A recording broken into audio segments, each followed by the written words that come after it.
Okay, I started out day one throwing a defense bait and tackle spinner. What I was doing was just knocking it on the sides of these stumps and these stick ups.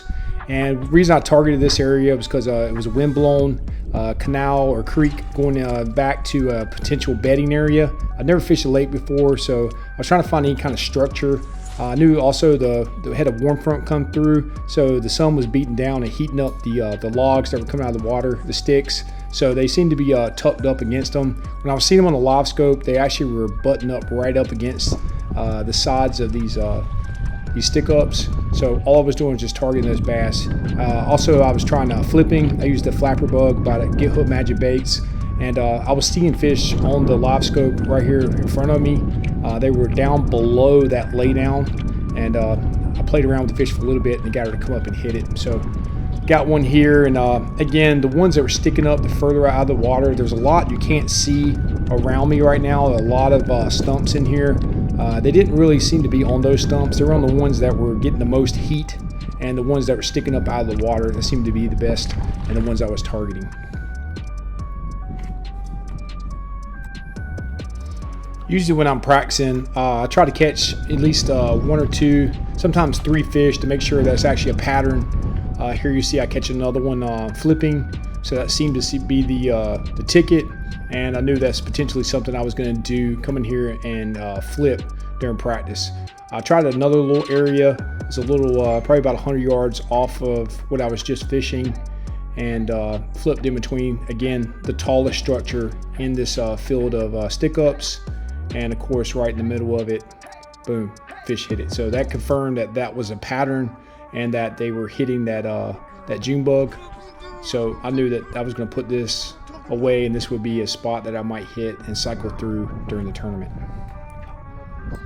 After I caught that last fish, there was no need to stay there any longer, so I went ahead and just packed up and headed to a new location. I decided to go to a spot I had caught some a month before when I was down here pre-fishing before off limits, and they were actually burning off the wood, which is kind of weird. Look at the fire in front of me. Day one's a wrap. So I just finished up out here on West Point.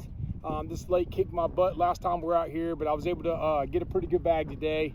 So you'll see those videos here shortly, and I'll post all those. But we're out here for 3 days of practice. Weather's going to change each day, and we have cold in the morning, and then it warms up throughout the day. So fish could be moving up. I saw a lot of fish pre-staging, and we'll just see how the week plays out. Got a full moon right now, a lot of wind. We've got some rain coming, got some nasty weather coming, potentially on tournament days, Friday, Saturday. Thursday's an off day. So I'll keep you posted. But again, thanks for follows, likes, and if you haven't already subscribed, that way you get those videos once I post them. All right, thank you all.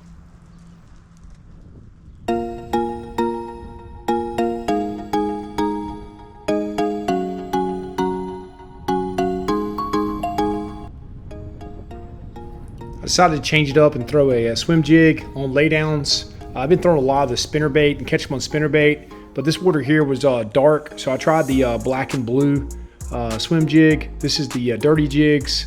It's got a really good stout hook on there. Again, I caught a pretty good one right here. She was definitely chunky. So again, that was another pattern that I was going to be fishing, was covering those laydowns. I pulled into a new cove, and in the back of this cove, the bait was moving up in there. You'll see that blow up just happened right there in front of me. Threw my spinner bait on there and hooked up pretty quick. So I knew the fish were back there. This is also a pocket that the wind's blowing back into, so the wind's pushing the bait up in the back. There were some rather large bait balls. If you haven't seen my videos, go check those out. You'll see my bait ball videos of what I was targeting. But what I wanted to do is just kind of see what these fish were hitting.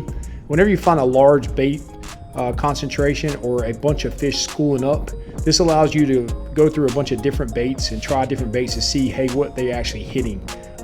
Again, these fish, wasn't too concerned about burning them up or burning through these fish, because these are schoolers and they're probably not going to be there. They had 3 days, actually 4 days to the tournament, so I didn't really care if I caught a bunch of them. I just wanted to kind of practice on them right here and try to figure them out. So I know they're definitely hitting the spinner bait, so I wanted to run through a couple more baits to see if the color was right and just kind of dial in my pattern over the next couple of days. One of the baits I tried was the deep jerk bait. Water level here was about 8 foot deep. So again, something else I'll do, especially on schoolers, you know, you do the traditional jerk bait, you know, twitch, pause, especially if they're aggressive, you kind of want to twitch through the school. I got a bite here, missed it, and I was going to make another cast, and as I was reeling in, one bit it. So actually that told me, hey, they're probably going to be hitting it as you reel it. So I've done that before. I've had tournaments where I've done really well, just kind of slow rolling instead of jerking the jerk bait. And for some reason, it's a different action. They'll actually hit it. So see, there I was just reeling it and caught a fish. So I knew that was working, so I was going to try a couple other baits as well. When I'm pre-fishing, I really do have 35 to 40 rods on my deck. So you can see I have them down the side where the co-angler sits, and I have them in the front. So right here I switched to a Berkeley finisher. Didn't catch any on that one, so I pulled out the Berkeley Credge. So this is a backwards jerk bait. The actual nose on it, the bill is unique on this. What you want to do is jerk, pause, let it sink, and the bait actually will go in reverse. So you kind of want to target those bait balls and run it right through there. So what I was doing was looking up on the live scope, find those bait balls, and I was targeting those schooling fish by going right through those bait balls. Or if I saw any kind of busting on the water, I would throw towards that busting and I would hook up.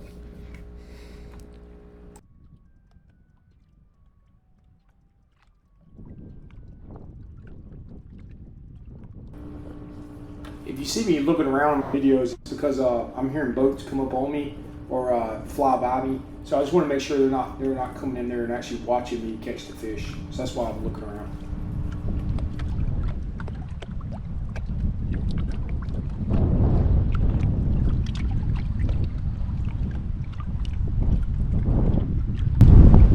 Out here fishing the Craig.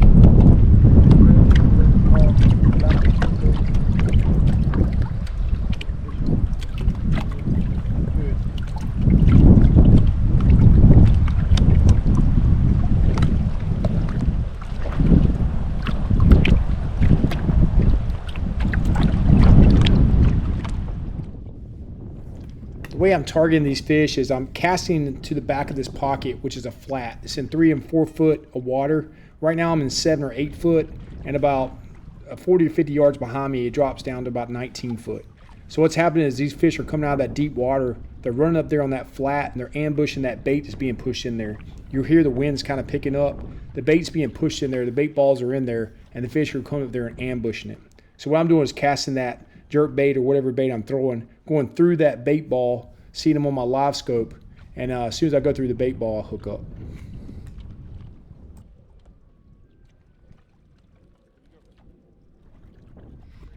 I was able to snag a thread thin shad in one of the bait balls. And what I want to do is kind of match the hatch. So again, that jerk bait's almost the same size as the bait, but I wanted to dial it in even better. So I decided to throw a 1/4 ounce rattle trap.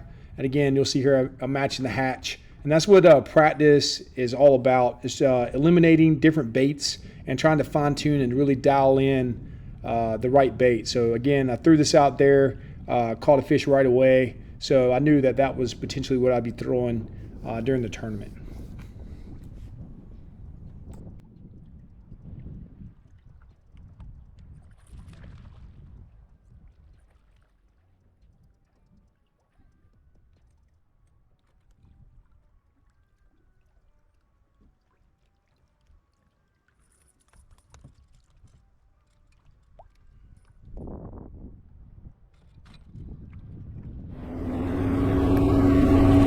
Decided to head to another spot that the wind was pushing into the back of a pocket or a cove.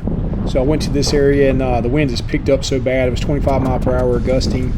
So when I went to leave the spot, I was pulling up my trolling motor and it just came completely up. You see here I had it on like 7 or 8. This is an Ultrex. And what happened was the Ultrex latch bar completely broke off.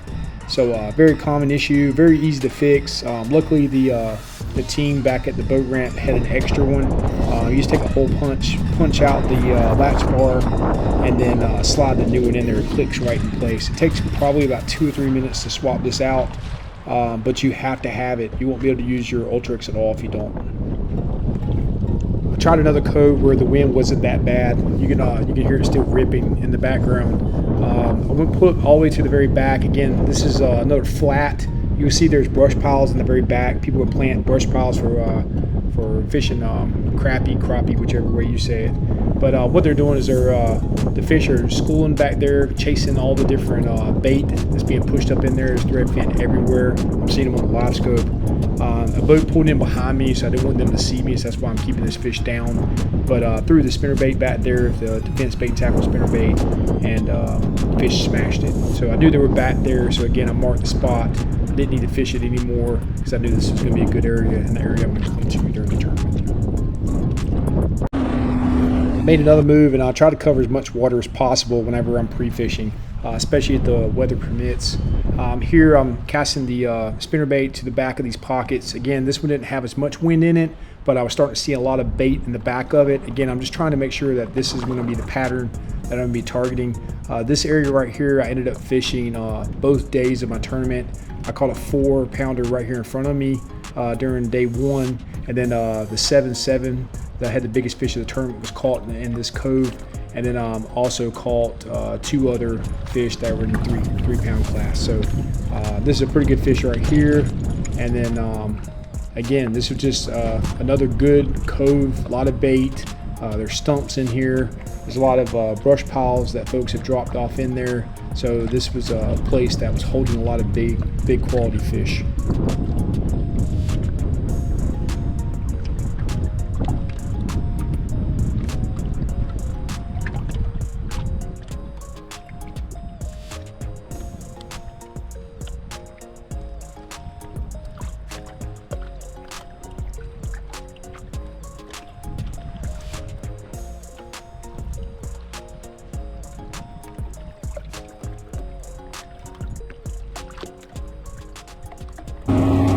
One of the last moves I made, I was trying to find clear water. The wind was just getting too bad to fish. You see here the wind's just ripping across this point. This is really deep water. It's kind of a community hole. I saw it in a couple of different videos, so I was like, you might as well give it a try. Saw a lot of people catching fish here on the Carolina rig, jigs. Decided to throw up in there, but again, just the wind was awful. I didn't see the bait like I wanted to see up here on this point. This is a point that sticks out, and I think they call this the pump house. But I didn't have any luck here. There's a boat on the left side of me and the right side, so it was receiving a lot of pressure. The rocks kind of stand down, so this would have been a good spot to throw some kind of crawl red. But again, I just kind of want to look what was there. I wanted to rule it out. It wasn't really an area I saw as having a lot of fish for a tournament. So hope you enjoyed. Hope you learned something. If you have any questions, leave them down below.